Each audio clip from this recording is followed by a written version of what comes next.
गॉसहॉक को रोज शिकार करना पड़ता है। ये प्रजाति सदा हरे भरे पेड़ों में घोंसले बनाती हैं, पर इन्हें पतझड़ वाले पेड़ों के जंगलों में शिकार करना पसंद है, क्योंकि ये ज्यादा दूर तक देख पाते हैं। और साथ ही प्रजनन के मौसम में इन्हें एक दिन में कई बार शिकार करना पड़ता है।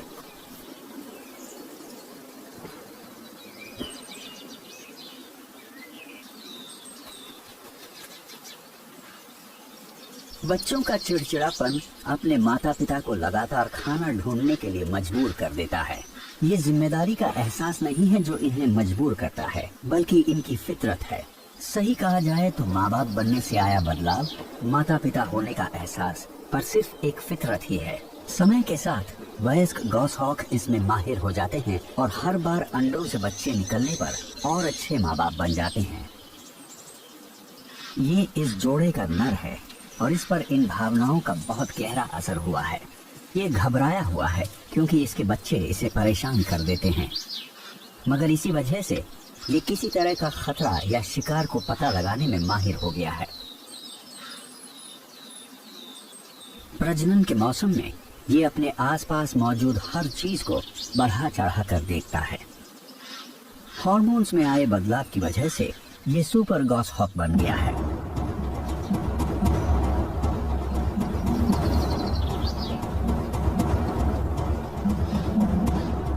जंगल में कोई और शिकारी पक्षी इसकी तरह उड़ान नहीं भर सकता। ये अपने पंखों को चोट पहुंचाए बिना टहनियों के बीच से उड़ान भरता है, क्योंकि ये लकड़ी की इस भूल भुलैया के चप्पे चप्पे से अच्छी तरह वाकिफ है जहां ये शिकार कर रहा है।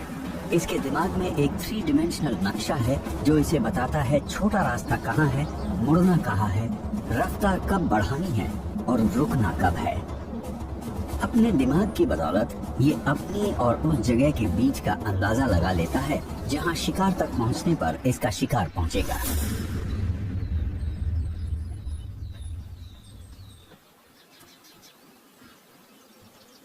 गॉसहॉक्स हमेशा तेजी से शिकार करते हैं और उनकी सबसे बड़ी काबिलियत है हमला करते हुए ऐन मौके पर अपनी रफ्तार बढ़ा लेना।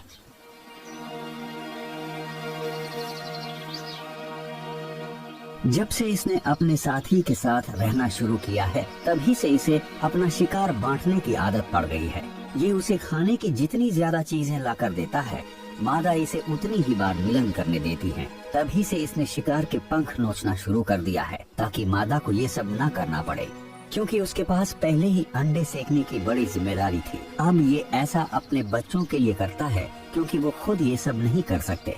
शायद ये थोड़ा सा खा भी लेता है, छोटे छोटे से निवाले जो इसे शिकार करते रहने के लिए ताकत देंगे, लेकिन इसके अंदर की भावना इसे इस शिकार को अपने घोंसले पर ले जाकर सबके साथ बांटकर खाने या उसे पूरी तरह से उन्हें देने के लिए मजबूर कर रही है। शायद इस दौरान इसके शरीर में कुछ ऐसा होता है जिससे इसे कम भूख लगती है, या कम खाने से ही इसकी भूख मिट जाती है। प्रजनन के मौसम में नर सिर्फ जिंदा रहने के लिए ही खाते हैं। असल में इस दौरान नर का वजन बहुत घट जाता है, पर इसकी अगली पीढ़ी को आगे बढ़ने का अच्छा मौका मिलता है।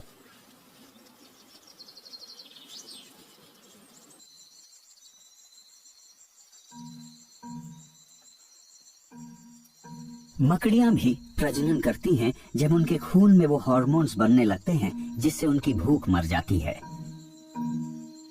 क्योंकि अगर उन हार्मोन्स की वजह से इन्हें भूख लगना बंद ना हो तो ये अपने बच्चों को ही खा जाएंगी। अगर हम उन चीजों का अध्ययन कर सके तो शायद हम इंसानों में मोटापा खत्म कर सके। हालांकि इससे ज्यादा अच्छा होगा शारीरिक कसरत करना। हैरानी की बात है कि मकड़ियां हिलती नहीं हैं, बिल्कुल भी नहीं, लगभग अपनी पूरी जिंदगी में कभी नहीं, सिवाय उन 2-3 घंटों के जो उन्हें जाल बुनने में लगते हैं।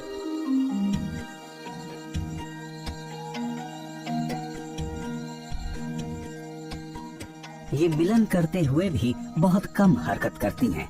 हालांकि ऐसा साल में एक बार ही होता है, मगर हाँ, शिकार करते वक्त ये बिजली की रफ्तार से हरकत कर सकती हैं, या यूं कह लो कुछ ही मिली सेकेंड्स में। जाल बनाने में माहिर ये मकड़ियां लगभग हर समय चौकन्ना रहती है। जिसका मतलब होता है कई दिनों या हफ्तों तक बिना हिले रहना, एक ही पोजीशन में, वो भी शरीर के अकड़े बिना।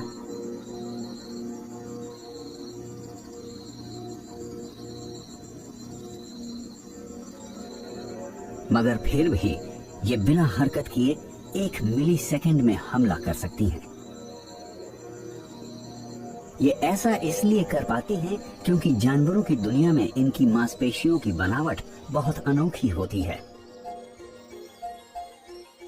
इनकी बेहद पतली टांगों में सिर्फ इतनी जगह होती है जिसमें फ्लेक्सर मांसपेशियां समा सके, जो जोड़ों को मोड़ती हैं। मकड़ियां उनमें खून भरकर उन्हें लंबा कर लेती हैं, किसी हाइड्रोलिक सिस्टम की तरह।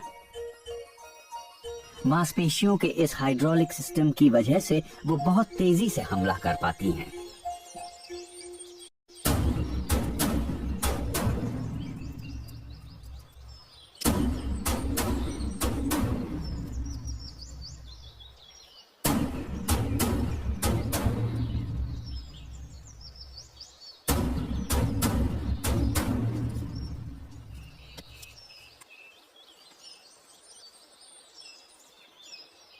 मकड़ी को अपने जाल पर एक जोरदार झटका महसूस हुआ। उसके कमाल के रिफ्लेक्सेस ने हमले को वक्त रहते रोक दिया। इसे हालात का अंदाजा लगाना होगा। उसके जाल में आए तनाव से मकड़ी को पता चलता है कि उसके जाल में फंसने वाला शिकार काफी भारी है, जिसका मतलब है कि वो ताकतवर भी है। कोई कदम उठाने से पहले मकड़ी को पक्का करना होगा कि जाल में जो भी फंसा है वो बेबस हो जाए। शिकार भी समझने की कोशिश कर रहा है कि क्या हुआ है। इसे नहीं पता कि इसके साथ क्या हुआ है, पर इसे कुछ नजर आया है जिससे ये डर के मारे जम गया है। लगभग 1 मिनट बाद ये बहुत ध्यान से बच निकलने की कोशिश करता है। मकड़ी को इसके भागने की कोशिश का पता चल जाता है और वो हमला कर देती है।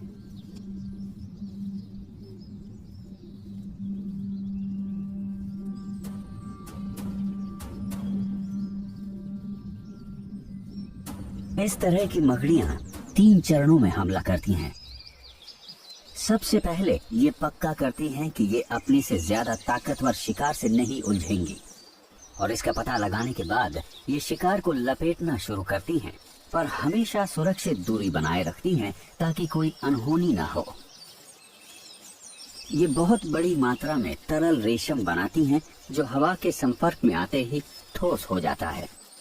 इसे पक्का करना होता है कि इसका शिकार आजाद न हो जाए, और सबसे ज्यादा जरूरी, बेबस होने के बाद वो अपना बचाव न कर सके।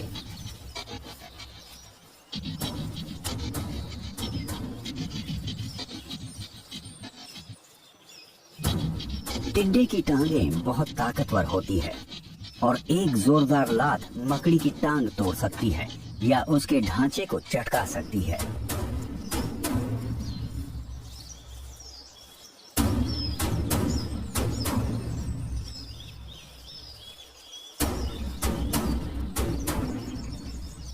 अपने शिकार को लपेटने के बाद मकड़ी तीसरे चरण का काम शुरू करती है। ये अपने शिकार को अपने कलिसराइड से काटती है और उसमें जहर छोड़ देती है। अगर इतना बड़ा शिकार जल्दी मर जाए तो ये मकड़ी के लिए अच्छा होगा। इसलिए नहीं कि ये अपने शिकार को दर्द नहीं देना चाहती, बल्कि किसी खतरे से बचना मकड़ी के लिए ही फायदेमंद है, और इसलिए भी कि उसका खाना जल्दी पचने के लिए तैयार हो जाए।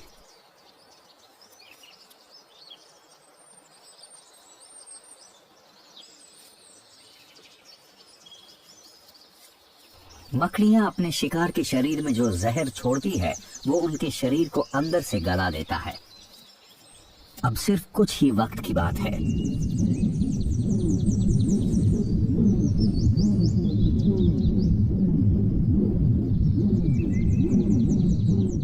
मकड़ियों के पास खाना चबाने के लिए दांत नहीं होते, इसलिए वो अपने शिकार को पीती हैं।